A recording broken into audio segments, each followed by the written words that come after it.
오늘은 서정주 시인의 다시 밝은 날에 부제가 있네요. 춘향의 말 두 번째가 되겠습니다. 자, 부제에서 춘향의 말이라고 했으니까 화자가 누구야? 그렇지, 화자가 춘향이 되겠네요. 자, 요거 염두에 두고 우리가 작품을 살펴봐야 할 것 같습니다. 이 작품은 춘향전의 내용을 바탕으로 이몽룡에 대한 춘향의 심정을 형상화한 시입니다. 사랑하는 이와 이별을 했지만 언젠가는 다시 만날 날을 간절히 기다리며 임에 대한 사랑을 굳게 지키겠다는 화자, 즉 춘향의 의지를 그리고 있다. 기승전결 전통적 구성 방식을 사용하고 있으며 향토적인 시어와 높임법의 문장을 구사하고 있어 더욱 애절한 분위기를 자아내고 있다는 평을 받고 있습니다. 자, 그럼 우리가 작품을 전체 한번 살펴보도록 하겠습니다. 기승전결 4개연이겠네요. 신령님, 처음 내 마음은 수천만 마리 노고질이 우는 날의 아지랭이 같았습니다. 번쩍이는 비늘을 단 고기들이 헤엄치는 초록의 강물결, 어우러져 나르는 아기구름 같았습니다. 신령님, 이 시는 신령님 가지고서는 내용을 나누고 있네. 신령님, 그러나 그의 모습으로 어느 날 당신이 내게 오셨을 때 나는 미친 회오리 바람이 되었습니다. 쏟아져 내리는 벼랑의 폭포, 쏟아져 내리는 소나기 비가 되었습니다. 그러나 신령님, 바닷물이 적은 여울을 마시듯 당신은 다시 그를 데려가시고 그 훤한 내 마음에 마지막 타는 저녁 노을을 두셨습니다. 그리고 또 긴 밤을 두셨습니다.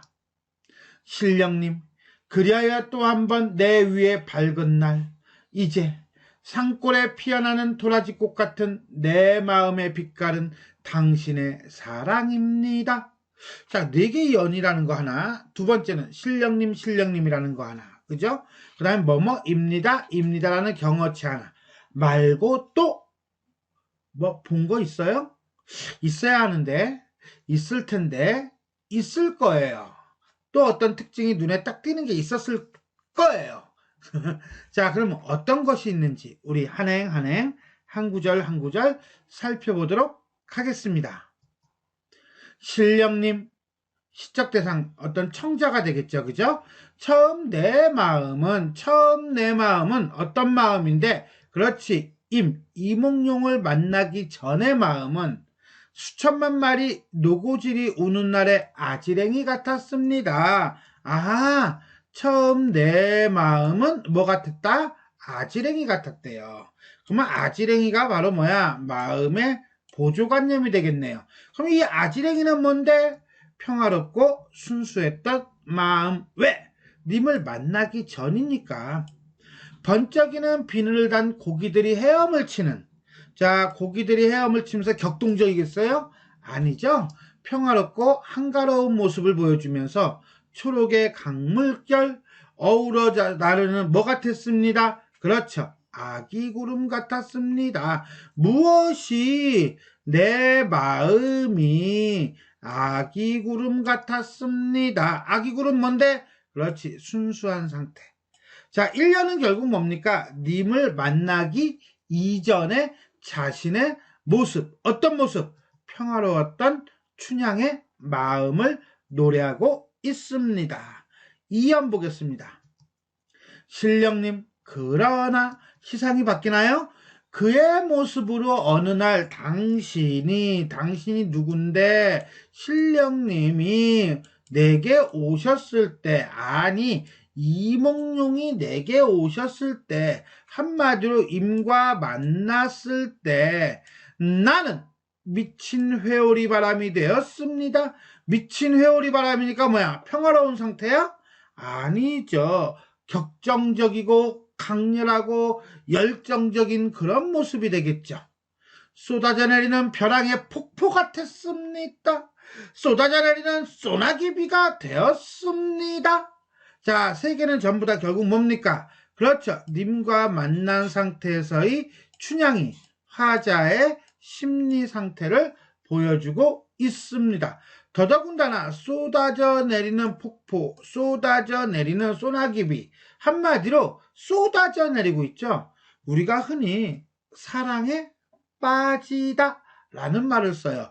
빠지는 것과 쏟아져 내리는 것의 공통점 뭡니까? 그렇죠. 하강적 심상이죠. 하강적 심상과 함께 그 다음에 소나기라고 하는 걸 통해서 자, 계절적 배경을 드러내고 있다.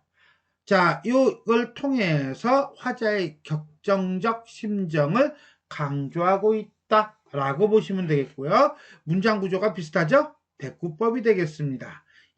이연은 임을 만나 열정에 빠진 격정적인 사랑에 빠진 춘향의 마음이 되겠습니다. 그러나 신령님, 그러나 시상의 전환이겠네요. 바닷물이 적은 여우를 마시듯 당신은 다시 그를 데려가시고 잠깐 바닷물이 적은 여우를 마시듯 뭐뭐이듯 뭐뭐처럼 뭐뭐같이 무슨 법? 그렇죠. 직유법을 쓰면서 바닷물이 적은 여우를 마시듯 당신은 데려갔어요. 그러니까 당신이 바로 누가 되는 거야? 바닷물이 되는 거죠. 바닷물, 당신 누구? 신령님. 그러면 여울은 또 뭐예요? 여울을 마시듯이니까 바로 그 누가 되겠어요? 이몽룡이 되겠네요. 그럼 마신다라고 하는 것은 뭐야? 데려간다는 거죠. 데려간다는 건 뭘 의미합니까? 그렇죠. 이별이죠. 당신과의 이별. 그 훤한 내 마음을 환한, 밝은 이렇게 해석하면 안 돼요. 텅 빈, 허전한 내 마음에 마지막 타는 저녁 노을을 주셨습니다. 자, 여기서 말하는 저녁 노을은 당신에 대한, 아니 그에 대한, 이몽룡에 대한 춘향의 마음이겠죠. 자, 그런데 이거를 요거는 조금 아쉬움의 마음일 거야. 그죠? 왜? 이건 이별 후에 고통을 드러내는 것일 테니까요. 즉 애달픔과 그리움이라고 보시면 될 것 같습니다. 또 그리고 긴 밤을 두셨습니다. 긴 밤이라는 것은 이별의 시간이고 그리움의 시간이다 라고 보면 되겠습니다. 자, 그렇다면 여기서부터 여기까지는 결국 이별은 누가 당신이라고 하는 신령님이 데리고 간 거니까 숙명적 태도를 보여주고 있다 라고 할 수가 있겠네요. 3년은 결국 임과의 이별로 인한 춘향의 애달픔과 그리움 정도로 보시면 되겠습니다. 마지막 사연 볼까요? 기승전결 결두둥. 신령님 그리하여 다시 또 한 번 내 위에 밝은 날, 또 한 번 내 위에 밝은 날이 온다면 if 이렇게 되겠죠. 밝은 날이라고 하는 것은 결국 뭡니까? 임과 만나는 날, 이몽룡과 만나는 날, 그와 만나는 날을 가정한 상태죠. 일종의 화자의 바람이라고 보면 되겠어요. 이제 산골에 피어나는 도라지꽃 같은 도라지꽃이 누군데? 화자의 내면 내 마음은 이잖아. 그죠? 도라지꽃 같은 내 마음은 내지는 내 마음의 빛깔은 당신의 사랑입니다. 자, 이거는 결국 가정을 하고 난 다음에 얘기하고 있는 거예요. 즉 마지막은 임과의 재회를 기다리겠다는 춘향의 강한 의지가 드러나고 있다 라고 볼 수가 있겠습니다. 자, 이렇게 해서 우리는 서정주 시인의 다시 밝은 날에 라고 하는 시 한행 한 구절 한 구절 살펴보았습니다. 그러면 전체 정리하도록 하겠습니다. 낭만적이고요. 불교적이다 라고 하는 건 윤회적인 측면을 얘기한다라고 보시면 되겠고요. 시공을 초월한 발음 꼬였다. 그죠? 시공을 초월한 춘향의 사랑. 기승전결의 전통적 구성 방식을 취하고 있다.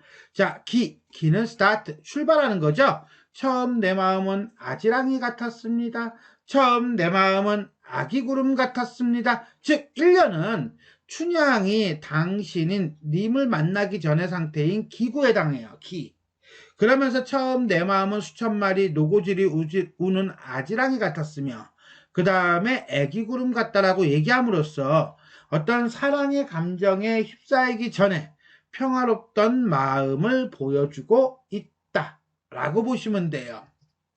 자, 그러나 그의 모습으로 내게 오셨을 때, 즉 뭡니까? 상황이 바뀌었죠. 자, 만났을 때 나는 뭐가 되었죠? 회오리 바람이 되었어요. 뭐가 되었죠? 폭포가 되었어요. 뭐가 되었어? 소나기비가 되었어요. 즉 한 단계 감정이 올라가죠. 즉 기승에 해당하는 구절이다라고 보시면 돼요.